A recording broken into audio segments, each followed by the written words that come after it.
we are looking at how to pronounce the name of these two animals, and we'll be looking at how to say more vocabulary as well that is confusing in English, so stay tuned to the channel. So those two words are spelled pretty much differently, right, apart from the first letter, but they are to be pronounced differently.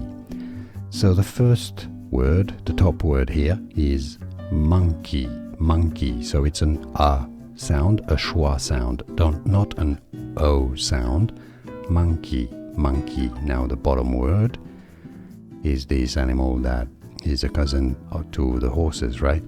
Donkey. That's a donkey, donkey. So donkey versus monkey. Can you hear the difference of the ang sound for monkey versus the ong sound for the donkey? Monkey, donkey, monkey, donkey. Can you hear the difference? Let me know in the comments. Like this video if you found it useful. Appreciate your support and more videos for you here to learn more vocabulary and correct pronunciations. I'll see you there. Thanks for watching.